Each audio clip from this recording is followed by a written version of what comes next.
Good morning, students. In last two classes, you learned about the detailed study about the structure and development of male reproductive part of a flower androecium.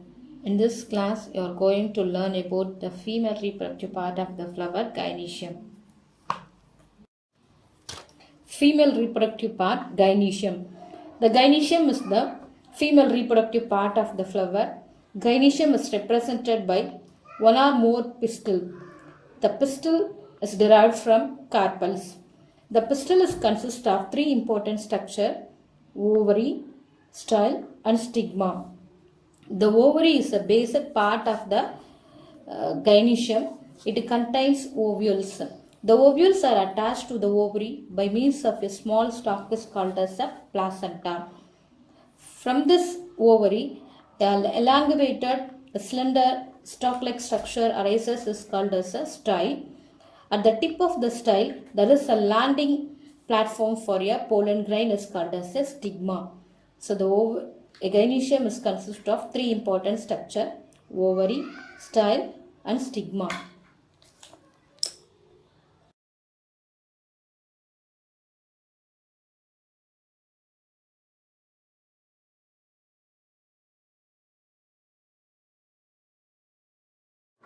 The structure of ovule, megasporangium. The ovule is also called as a megasporangium. It is protected by two layered covering is called as integument. A mature ovule is consist of a two structure. One is an funicle and another one is a body. So the mature ovule is consist of two important structure, a funicle and a body.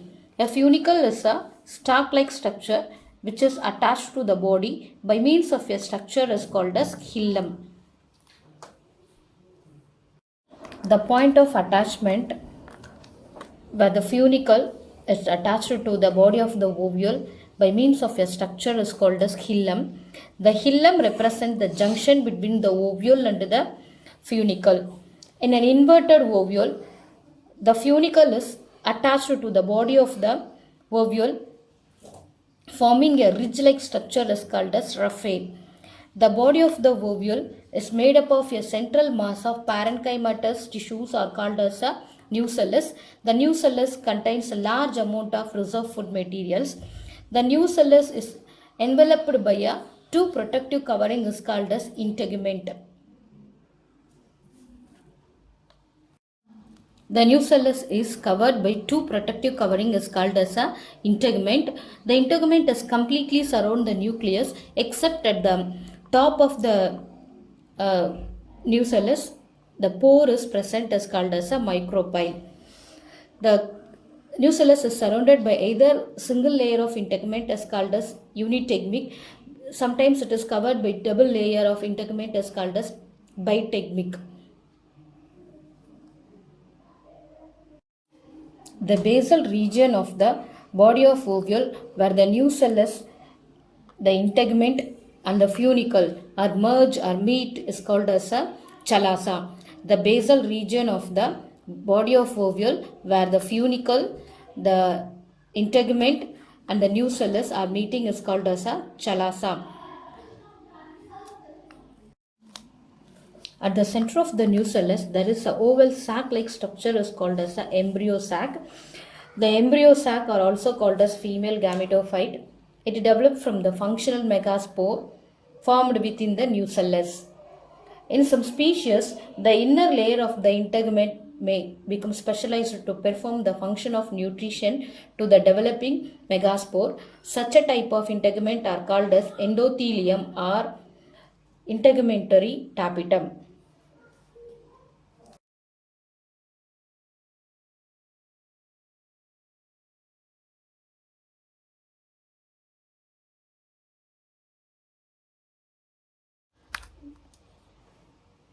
Based on the position of the sporogenous cells, the ovules are classified into two types. One is a tenucellate type and another one is a crasnucellate type. In tenucellate type, the sporogenous cells is hypodermal with a single layer of nucellar tissues around it. In tenucellate type, the sporogenous cell is hypodermal, where it is surrounded by single layer of nucellar tissue. The tenucellate ovules have very small nucleus, where in crass nucellate type, the sporogenous tissues are present in subhypodermal region and it is made up of many layers of nucellar tissues.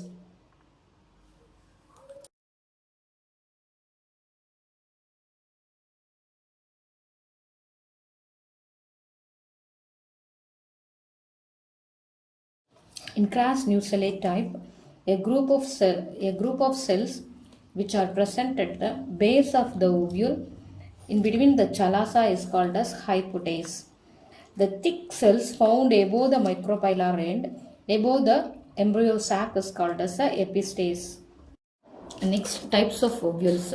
Based on the orientation, form, position of the micropyle with respect to funicle and chalaza, there are 6 different type of ovules are present. One is an arthrotrophous, anotrophous, hemianotrophous, camphylotrophous, amphitrophous and succinotrophous ovule based upon their orientation, position and form of the micropyle in respect to funicle and chalaza.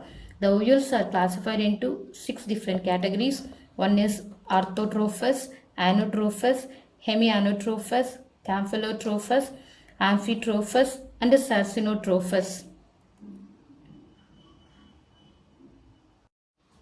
In arthrotrophous type, the micropyle is present at the decidual end. The micropyle, chalaza, funicle all are lie on one straight vertical line. Example, Peparaceae, Polygonaceae.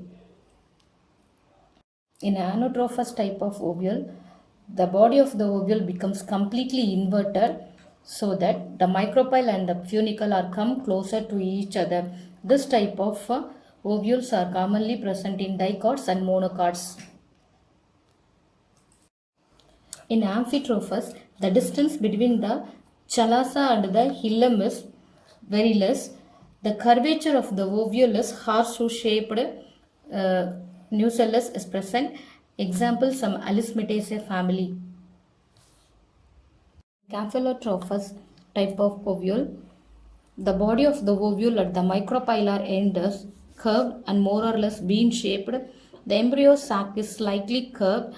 All the three, the hilum, micropyle and the chalaza, all are come closer to each other with the micropyle oriented towards the placenta. Example, Leguminaceae. In hemitrophous type of ovule, the ovule is placed transversely at right angle to the funicle. The ovule is placed transversely at right angle to the funicle. Example, Primulaceae. The last one is succinotrophic ovule. In succinotrophic ovule, the funicle is very long and surrounds the ovule. Example, Cactaceae.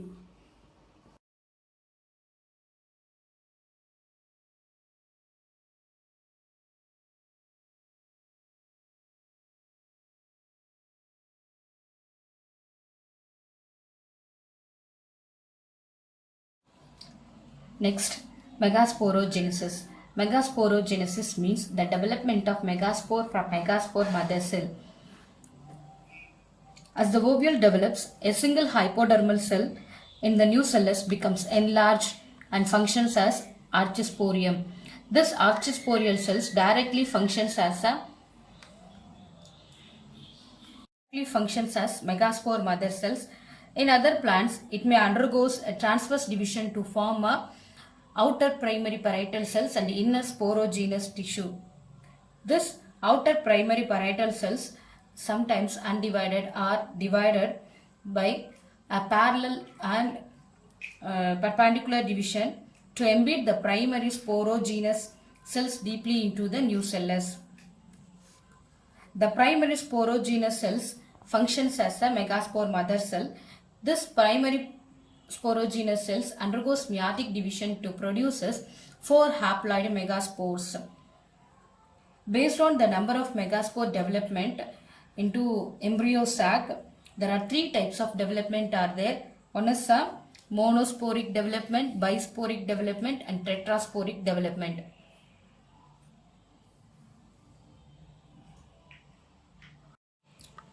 The megaspores are usually arranged in a linear order as a tetroid. Of the four megaspore formed inside the nucellus, from this four, the chelacell one is mostly functional in nature. The other three megaspore are degenerators. The functional megaspore forms the female gametophyte or embryo sac.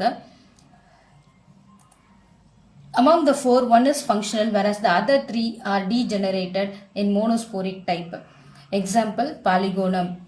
Out of the four haploid megaspore, one is functional. This one is involved in the formation of embryo sac. This type of ovule is called as a monosporic ovule. In bisporic type, out of the four, two haploid megaspores are functional in nature. From this two megaspore, the embryo sac is formed. This type of ovule is called as a bisporic type. Example, Allium. In this tetrasporic type, the four haploid cells are functional in nature. These four haploid cells are involved in the formation of a embryo sac. This type of embryo sac is called as tetrasporic type. Assignment: read and write the following questions. What is endothelium?